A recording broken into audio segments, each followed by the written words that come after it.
Diego de San Pedro. Diego de San Pedro fue un escritor español que alcanzó una justa celebridad por sus novelas sentimentales. Se poseen pocos datos sobre su vida, y muchas veces son dudosos. Probablemente fue judío converso, aunque no es posible afirmarlo con seguridad, y se cree que era bachiller en Derecho. Se ha dicho que sirvió en la corte de Pedro Girón y fue alcaide de la fortaleza de Peñafiel, en Valladolid. Se conoce que estuvo al servicio del hijo de don Pedro, Juan Tellez Girón, segundo conde de Ureña, posiblemente entre 1469 y 1498. Residió la mayor parte de su vida en Peñafiel, concretamente en la corte del conde.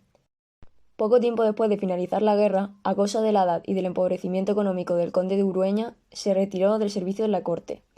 Se cree que murió en 1498, aunque se desconoce la fecha exacta. Su carácter se adecuó al ambiente que se respiraba en la corte, como confirman las dedicatorias de sus obras, casi siempre destinadas a damas nobles. Sin embargo, con el paso del tiempo se hizo cada vez más devoto hasta el punto de renegar de sus obras frívolas de juventud. De los pocos datos biográficos que se conocen, contrastan con su notable fama literaria, pues ya que en vida algunas de sus obras se difundieron por toda Europa, siendo traducidas al francés, alemán, inglés, italiano y flamenco ya a finales del siglo XV y a lo largo de todo el siglo XVI. Las obras más importantes de su producción son dos relatos de género sentimental. Son El Tratado de Amores de Arnaldo y Lucenda en 1491 y Cárcel de Amor en 1492. Ambas se inscriben dentro de la tradición de los tratados de amor, muy comunes en la península ibérica desde principios del siglo XV. También ejerció cierta influencia sobre la Celestina de Fernando de Rojas, ya que uno de los pasajes más bellos del libro, El llanto de la madre de Leriano, recuerda el planto de Pleberio en dicha obra. Y también influyó en la Penitencia de amor de Pedro Manuel de Urrea. Y sus dos poemas más extensos son La Pasión trovada en 1492, que es una narración realista y cruda de la crucifixión de Jesucristo, que fue encargada por una monja devota e incluido en el cancionero religioso Coplas de Vita Christi. Y Desprecio de fortuna entre 1498 y 1500 es un poema de retractación pública en el que se arrepiente de sus obras literarias anteriores por su temática liviana.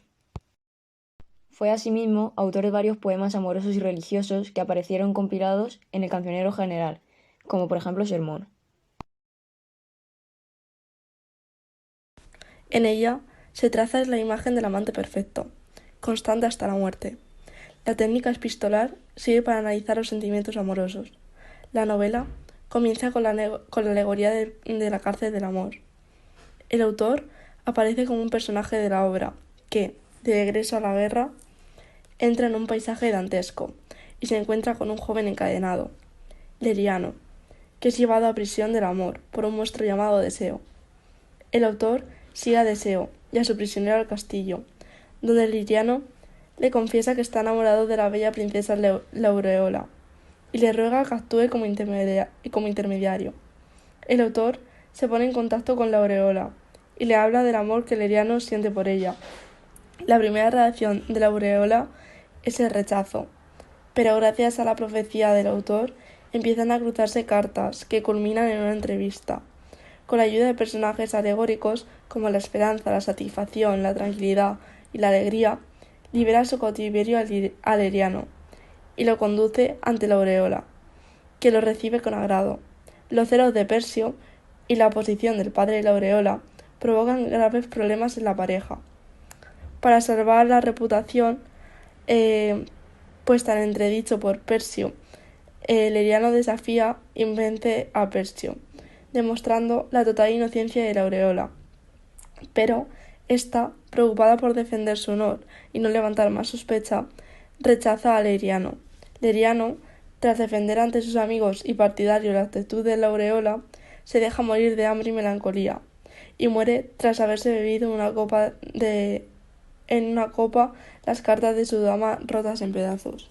El narrador es protagonista y equilibra la historia, sirviendo como testigo de ella, que analiza lo contenido y comprende la afiliación del Leriano, sin dejar de coincidir con la actitud de la aureola. Entabla rápidamente amistad con el hombre y le ayuda en cuanto puede. Deseo, como personificación de un aspecto de la personalidad de Leriano, sirve para introducir tanto al personaje como al trimonio formado por la imagen de la mujer. El ansia de unión que profesa hacia ella y la imposibilidad de consumarla, precisamente esta última es la variable que define la intensidad del deseo, elemento presente hasta el final de la obra. La huida de Leriano, lejos de su tormento amoroso, le convierte en un personaje que despierta compasión, trágicamente desequilibrado debido a su obsesión por la aureola. A través le correspondía que intercambiaran después de mediar al narrador. El amor de Leriano, que al principio refleja cierto erotismo, cambia. Desconsolado al ser rechazado por Laureana después de haberla rescatado, respeta su elección y decide darse muerte.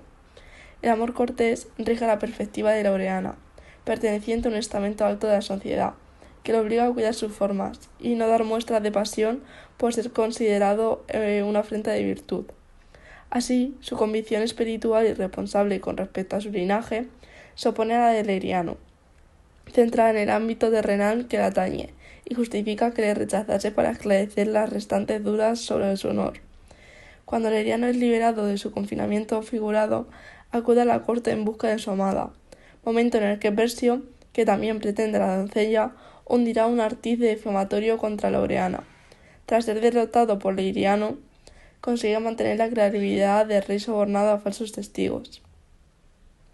Como Persio, el rey incrementa la tragedia del relato, suponiendo un obstáculo más para la unión de Leriano y Laureana, cuyo amor estaba sentenciado por una diferencia estamental. No da crédito a su hija cuando se defiende de las injurias de Persio, optando en su lugar por la vía bélica contra Leriano, y cuando finalmente se descubre la farsa de los testigos, pide al mismo que se marche.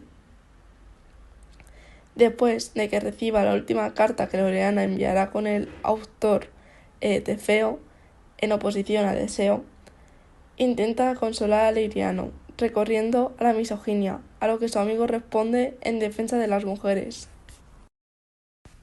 Durante el siglo XV florece la novela sentimental, de influencia italiana, especialmente inspirada en la Filamenta, de Boccaccio, y directamente influida por el amor cortés y los libros de caballería. Toda la trama de estas novelas se centra en torno al análisis pormenorizado y detenido del sentimiento amoroso, convertido en un auténtico eje de relato al que se subordinan los lances y aventuras. Impera en estas novelas el concepto neoplatónico del amor cortés, con su búsqueda de un ideal inalcanzable.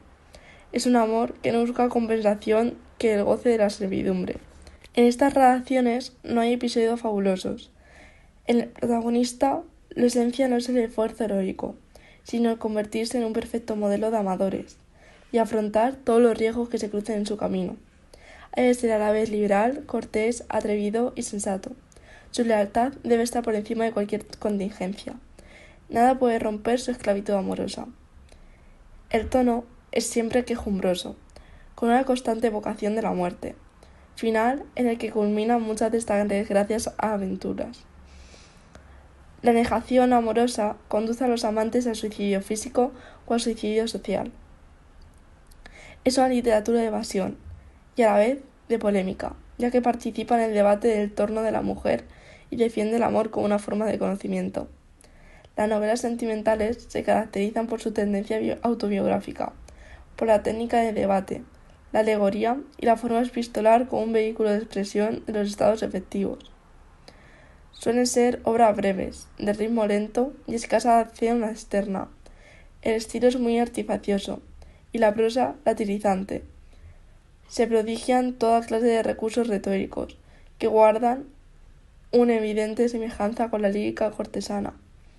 Las dos novelas más importantes de este género son Siervo libre de amor, de Padrón, y La cárcel del amor, de San Diego San Pedro. Carta amorosa de Leriano a Laureola.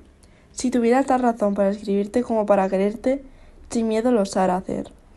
Mas en saber que escribo para ti, se turba el seso, y se pierde el sentido. Y de esta causa, antes que lo comenzase, tuvo contigo gran confusión. Mi fe decía que fase, tu grandeza que temiese. En lo uno hallaba mi esperanza, y por lo otro me desesperaba. Y en el cabo acorde esto, mas ay de mí, que comencé temprano a dolerme, y tarde a quejarme. Por a tal tiempo soy venido, que si una vez merced te mereciese, no hay en mí cosa viva para sentirla, sino solo mi fe. El corazón está sin fuerza, y el alma sin poder, y el juicio sin memoria.